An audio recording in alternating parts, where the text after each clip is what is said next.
One of the staple elements of D&D and a lot of other high fantasy is divine magic. Some dude who prays to a higher power and is granted the ability to perform miracles.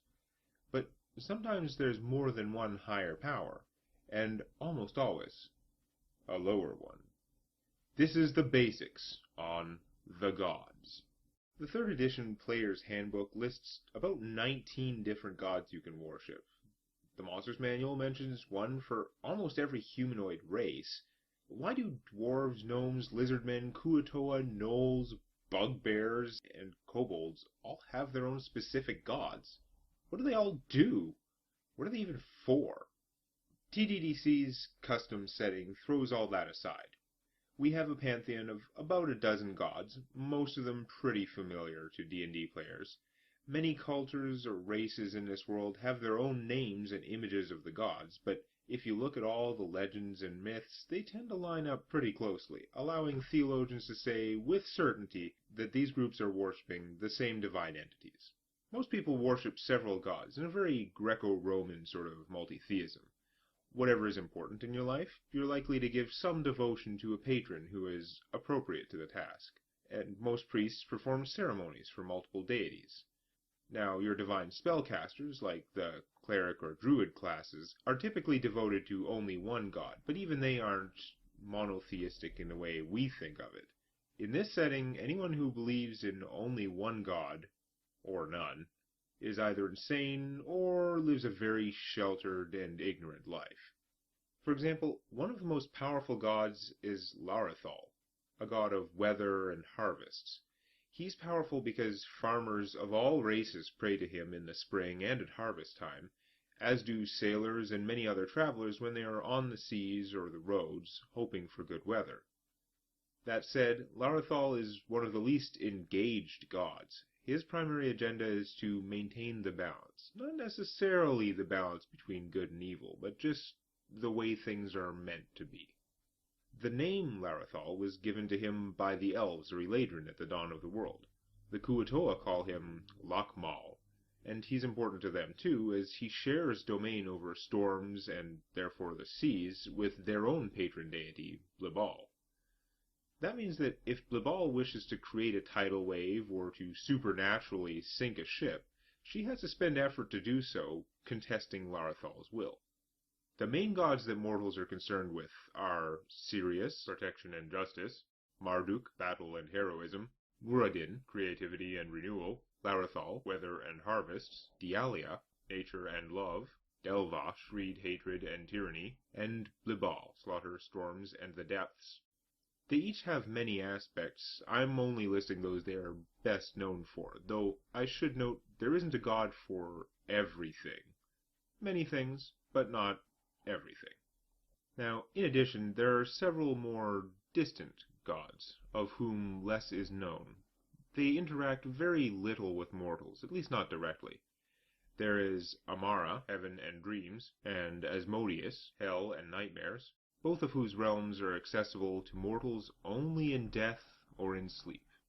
There was also Iyun, knowledge and magic, who began just like the other gods, but where they spent most of their time exploring the world, she preferred exploring the infinite depths of the astral plane, where she was the first to discover the Source, the font from whence all magic springs.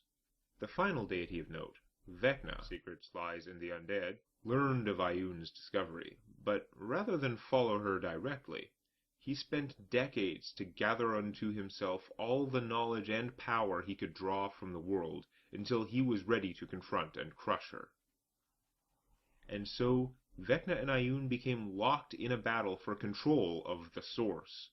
If Vecna won, he would not only possess the greatest power in the universe, but he would strip that power from all other gods, strip magic from all other beings, leaving no one who could ever challenge his permanent domination. Iyun, on the other hand, understood that all that was good and beautiful in the universe, the fate of all knowledge, and the knowledge that had yet to be created, depended on stopping Vecna. And so the two became locked in a mystical, incomprehensible battle, channeling titanic forces, attacks and defenses, probes and gambits and counters in a swirling web of pure magic. So fierce was their conflict that the parallel planes, the Shadowfell and the Feywild, were shaped, if not created outright, by the energies released by Vecna and Ioun, respectively. With their vast accumulated knowledge, they each have certain advantages, and there was a great risk that Vecna could actually win. And faced with the finality of the tragedy that would result, Ioun makes a choice. As each of them constantly adapts his or her strategies, Ioun simply stops trying to win. Instead, her only goal is to not lose, to stalemate the God of Secrets in an endless battle, and it works.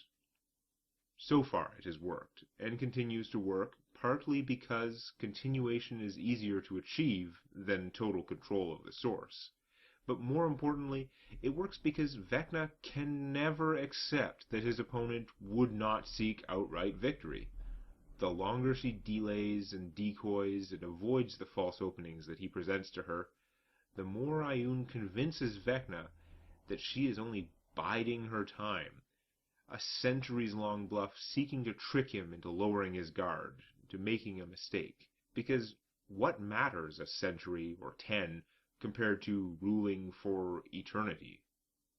And thus, through Ioun's unending sacrifice, the font of magic remains open to gods, spirits, and mortals alike, and yet, to this day, the threat of Vecna's victory still looms overhead, like the sword of Damocles. But that's just in the background. Those two are too busy to interact much with the world, though there are always a few sages who become disciples of one or the other. So, when the party traveled from the chasm down south to Ginneron, I wanted to fill some time with a little inter-NPC conversation, and I had a whole bunch of non-player dwarfs to play around with. I dropped a couple snippets of argument, mostly between grizzled archaeologist Greypike and Tyrum, the young idealistic priest of Moradin. And Greypike is sort of riling him up, but making some points about the difference between faith and religion. But Tyrum got really twisted around when he was called on the obvious contradiction. See, when Moradin lived among the dwarves, in mortal form, they weren't all like, "You're our god! Can I buy you a drink?" The religious texts are all clear that Moradin became famous and beloved for his heart and his talent, and occasionally his bravery. And it was only later, after he left Meghargrig, that they realized that he had been the incarnation of their principal deity. And, as Greypike pointed out, that dwarf's name was Moradin. That's where they got the name. But we know they already worshipped the same god. So what did they call him at the time? Thing is, this idle speculation hit back hard later on, because when they first descended the dirt tunnel into the small temple entrance of Ginneron, the whole spotless floor was dominated by the 1,000-year-old abstract lines of the holy symbol of Itaru, the god these ancient people named themselves after, and Tyrum stared in shock, holding up his hammer-in-circle symbol of Moradin, and it lined up perfectly, like it was the same thing. And so, after all that crap happened within Ginneron, as they were on their way back up and Tyrum, totally out of spells, is fatally wounded by a dog-sized tentacle thing, they hack it off of him, and one of the first to the dying cleric's side is GE7, himself a centuries-old priest of Itaru, bearing the same symbol on his shoulders. And so Tyrum was compelled to ask him, afraid to hear the answer, "Which is he really, Moradin or Itaru?" And with kindness, but without hesitation, the Warforged answered, "He is a god. He is great enough to be both. Moradin awaits you, young priest." And they can see Tyrum's face relax in relief as he passes away. And that's the thing. Moradin and Itaru are the same god, as perceived by different people. In the early days of the world, in the time of Smith, when the Elven king and queen were young, most of the gods spent a lot of time in mortal form. They would incarnate themselves and go out and do heroic or creative or villainous things, and they learned a lot about the world, about mortals, and about themselves, almost like a childhood. Itaru found these gnome-like people, who later called themselves Itarans, and he presented himself from the outset as the incarnation of the god of creativity. And he experimented alongside them, inspiring and being inspired by them, to create deeper works of mystic theory and to create greater and greater magical arts and devices. But in his immaturity he bored easily, leaving for decades at a time to travel the world before returning. And as he saw men and elves and witnessed the good and ill they accomplished, he came to see the Itarans in a new light. He began to foresee a grim end to the path he had accidentally set them upon. He couldn't very well tell them to stop experimenting or slow it down, and in the end he slunk away, swearing to himself not to interfere with mortals again, for their own good. But even as the Itarans scraped by in the Dead Wars, Itaru yearned for the joy of crafting with his own hands and of sharing in the creativity of mortals, and so he looked to the dwarves, many of whom worshipped him, and who were creating their own arts of smithing and stonecraft. And so the god took dwarven form, calling himself Moradin, and he showed them how to break through Cartharsite, a stone thought to be indestructible. Then, using a Cartharsite pick, he was able to mine just enough ore to produce the first adamantine tool, which he forged in the volcanic bowels of the earth.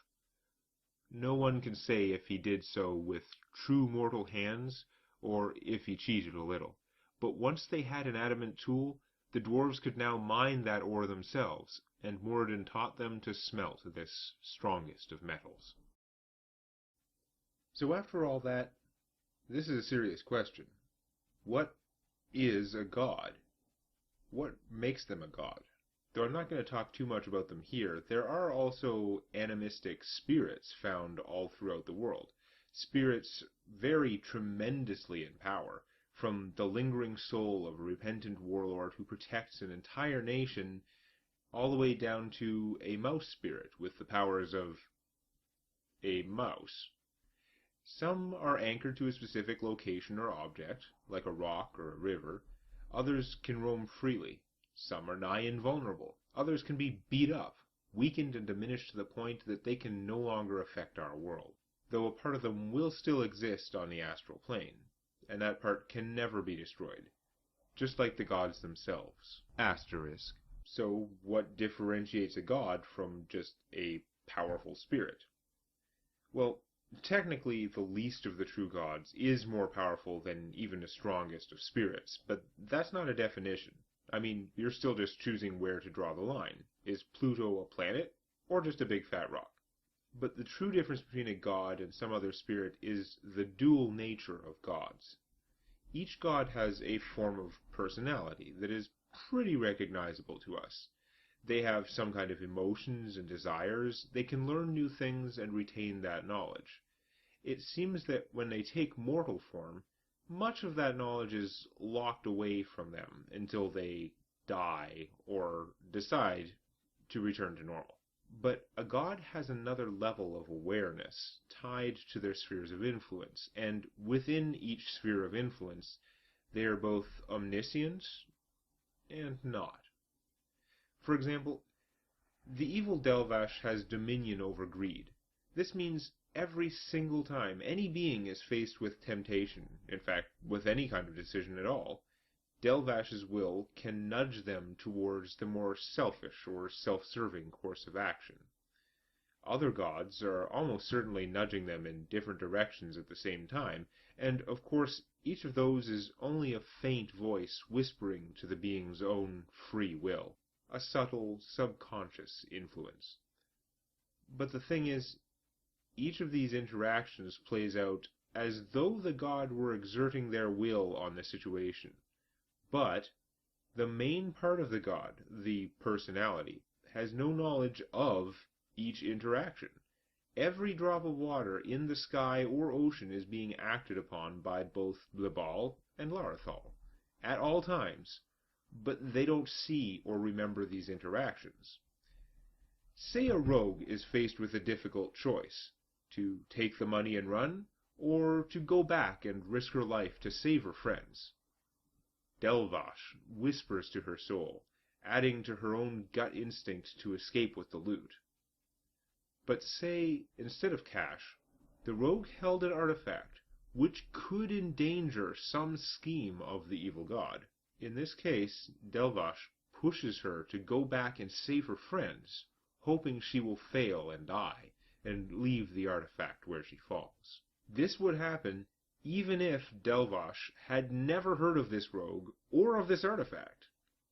But conversely, after the choice is made one way or another, Delvash himself gains no knowledge of what has transpired. Even if he heard about the artifact through other means and wanted to know where it is or who had it, he would have to spend time and effort getting that information the hard way. Confusing? Hard to get your head around? That's just how the gods work. Omniscient and omnipresent in their domains, but in a way that is completely separate from their consciousness. Plus, all gods and spirits obey numerous strange laws and customs that make no sense to mortals. For example, a god can put it in a monster's head to hunt you down, or can curse you in some manner for no discernible reason.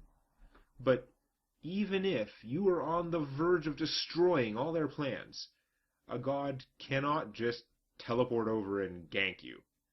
And obviously, if they are present in mortal form, which they very rarely do anymore, they don't have that kind of power. They have to fight you the hard way.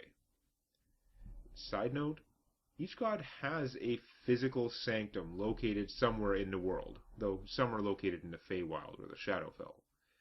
If you could find one of these places, you could communicate directly with that deity.